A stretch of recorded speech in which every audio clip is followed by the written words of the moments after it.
droite et extrême droite, partout, les femmes résistent. Grève féministe, manifestation, nous appelons à la grève du travail, des tâches domestiques, de la consommation.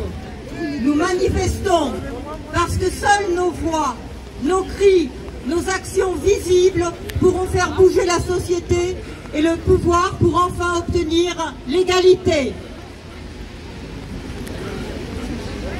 Le 8 mars, nous sommes en grève, en solidarité avec nos sœurs confrontées aux guerres qui sévissent dans le monde, en solidarité avec celles qui font face à des bombardements massifs, à l'exode,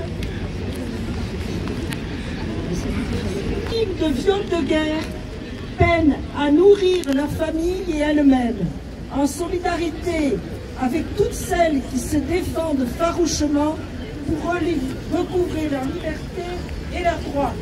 Non à la réaction, non à l'extrême droite.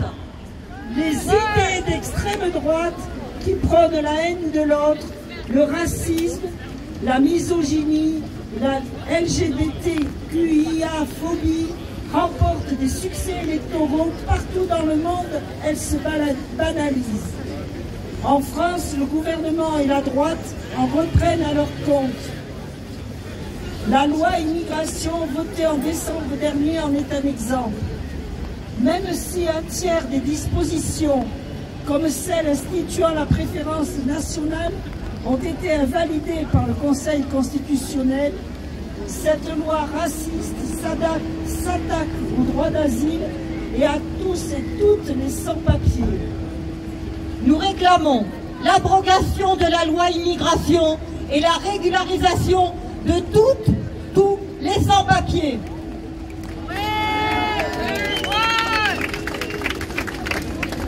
Nous voulons représenter 62% des personnes payées au SMIC et 70% des bénéficiaires des banques alimentaires.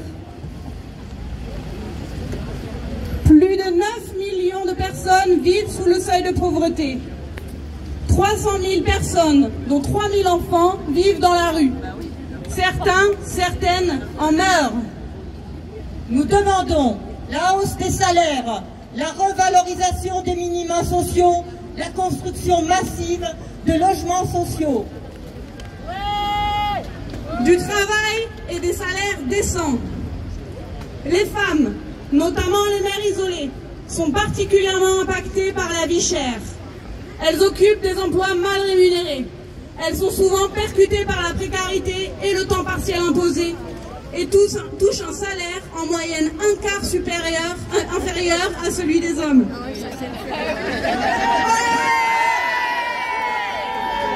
Non, l'égalité. Pardon. Les femmes, dont les retraites sont 40% inférieures à celles des hommes, sont encore plus impactées par la dernière réforme. Nous réclamons l'abrogation de la réforme Macron des retraites, des lois qui pénalisent les chômeuses et les bénéficiaires du RSA.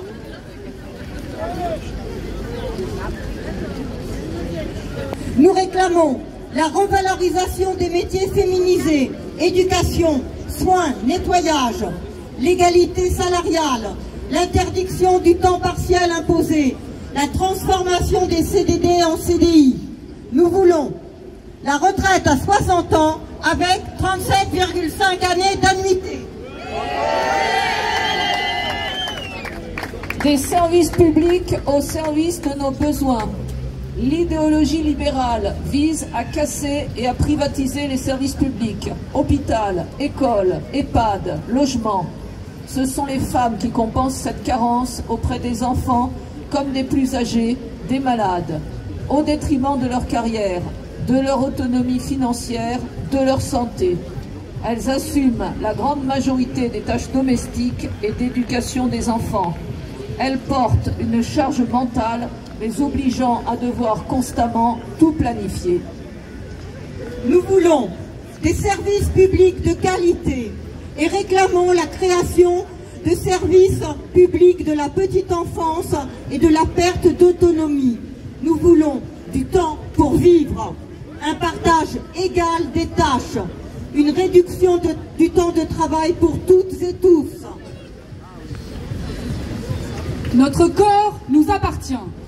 Le droit à l'avortement est un droit fondamental qui est maintenant inscrit dans la Constitution. Oui, mais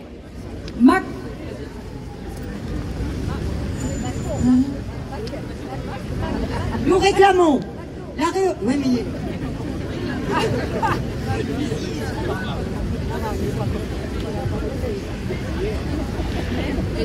un réarmement démographique au relent pétainiste et nataliste, comme si le désir d'enfant dépendait de l'injonction politique.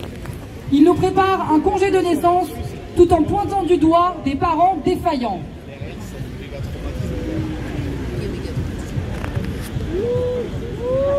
LGBTQIA, nous voulons pouvoir faire nos choix de vie, vivre librement notre orientation sexuelle, nos identités. Handicapés, nous subissons toutes les violences. Nous sommes privés de nos droits à l'autonomie, à l'éducation, à l'emploi, aux soins et à la procréation. Nous voulons notre indépendance économique, l'accessibilité universelle à l'ensemble de l'espace public et à tous les lieux et bâtiments. Stop aux violences sexistes et sexuelles. MeToo est partout, dans tous les milieux. L'impunité persiste. 1% des viols sont condamnés. Macron se permet d'apporter son soutien à Depardieu, mis en examen pour viol, et se porte ainsi garant de tout un schéma d'oppression.